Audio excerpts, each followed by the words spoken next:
Shalom and welcome. We are the Hebrew Sisters. And we've had so much fun sharing with you this month about the Hebrew names of God and their deeper meanings. Now, there are a lot of books out there that write about the Hebrew names of God, but they don't really tell you what's going on because they haven't lived in the Hebrew culture in Israel like we have. They haven't spent the amount of time that you and I do and continue to do. And so we're bringing you not just technical understanding, not just academic understanding, but a very personal understanding of the names of God from the Hebrew perspective and what the message in that is for all of you, that the creator of the universe wants to bring you into a closer relationship with him. And he loves you beyond your greatest understanding. He absolutely adores you. He's not the kind of God or authority figure that is checking out to see whether or not you're doing right or wrong. He just loves us. His love is unconditional. And so he wants us to know his name. So our name for today, Darla, is El Shaddai.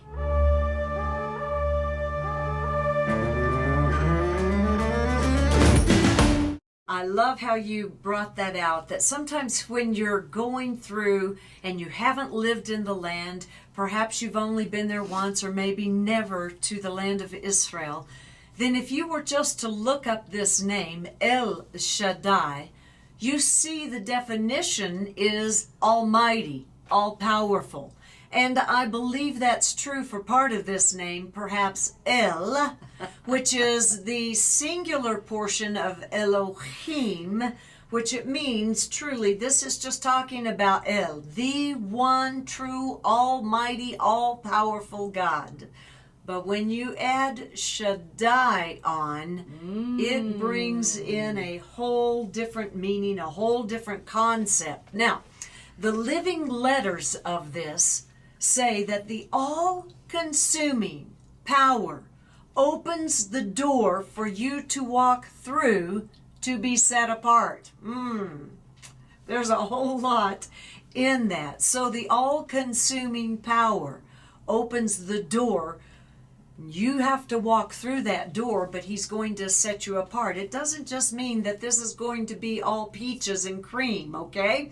Because if you take those letters, the all-consuming power or all-consuming fire means that as you walk through that door, you are going to go through some things that are going to change who you are. And then the setting apart is when he pulls you into him. Okay? So sometimes you feel like, Lord, where are you? What's happening here? I'm going through this difficult situation and you're not hearing me, you're not listening to me, and things are falling apart. But he's doing that because he's consuming all of the things that would hold you back. And so that when he sets you apart, he can pull you to him. And a very good example of this is found in Genesis chapter 17. Now, this is a very interesting chapter because Abram has been called from his father's house. And this place is a very comfortable place for him. Sure. It's a very happy place for him. Yes. And yet he says, now it's time for you to leave, Avram. And I want you to go to a place that you've never been, a place that you've never seen, and it's there that I am going to pour my blessings out on you. So what does Abraham do? He picks up and he leaves. And on the way, he encounters a Pharaoh who takes his wife and then has to give his wife back to him, Sarai. And then he encounters 4 kings, and he has to fight not only these kings, but their kingdoms, and he conquers them. And then he's not receiving his promises. He's not receiving his blessings. He's not receiving the land that he thought he was going to inherit. And so what is happening is this, that the man Abram thought that he was is being consumed in very difficult situations. Why?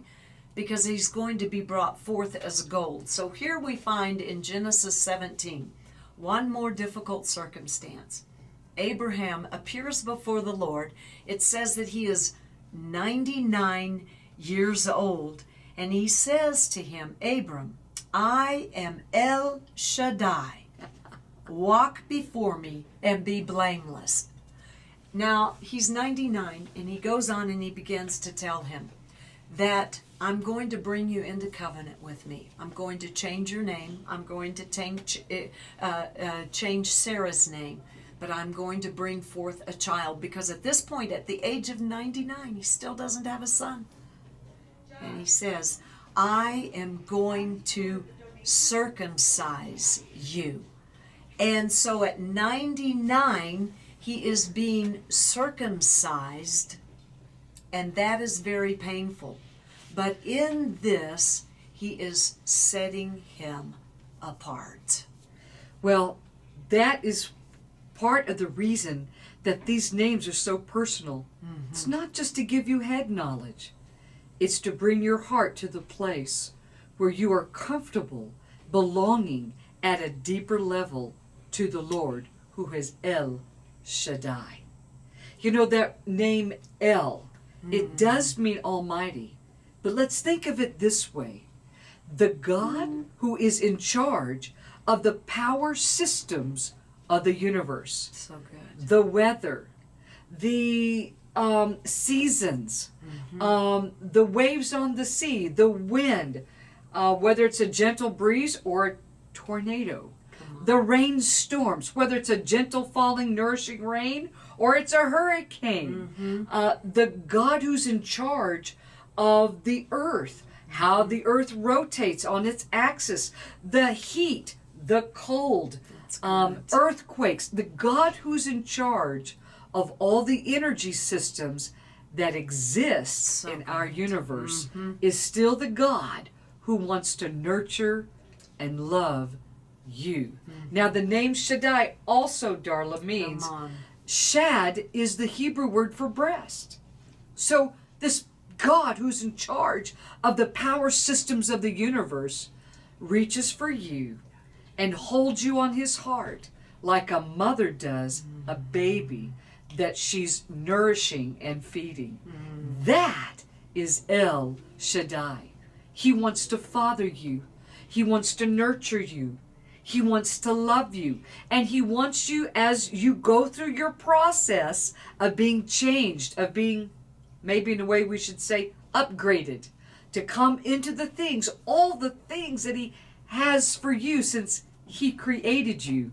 As you go through that process, you'll experience El Shaddai, and the process will be easier for you as you lay upon his breast and let him nurture you and care for you. This is the name, El Shaddai.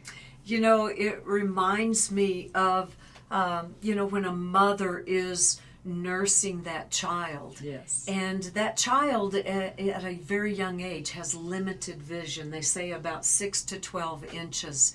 And so that child is totally dependent upon that mother. And truly, when we've been through a difficult situation, and then he pulls us into him and begins to say to you, see me, see only me, and allow me to be the sustenance in your life. That's what he did that day with Avram when he changed him, came into covenant with him and said, now let me take you from this position and change you and set you apart and make you into who you really are meant to be. This is what he desires for you. Yes. He wants to pull you in and show you that he truly is El Shaddai. I think of all the names, this is my most favorite Beautiful name. You know, it's written on the mezuzahs, on the doorpost of our home, that word Shad or Shaddai. And it's a reminder that as we walk into the room of that home, everything in there is a gift to us, as an act of love from our Father, the creator of the universe, El Shaddai, who's caring for us, watching over us, and just as a mother providing for the nourishment of the child, El Shaddai is doing that for you and I. Amen. Well, we hope you're enjoying these teachings. We hope this month has been meaningful for you. I know that we've enjoyed sharing it with you. If you're interested in more, check out all our resources that we have. Other YouTube teachings. We also have this fabulous teaching program called Hebrew Scrolls, that's plural, academy.com. Check it out. We would love to have you participate with us. We'll look forward to seeing you again soon next week with another wonderful teaching. But for today, we say shalom, and we are the Hebrew Sisters.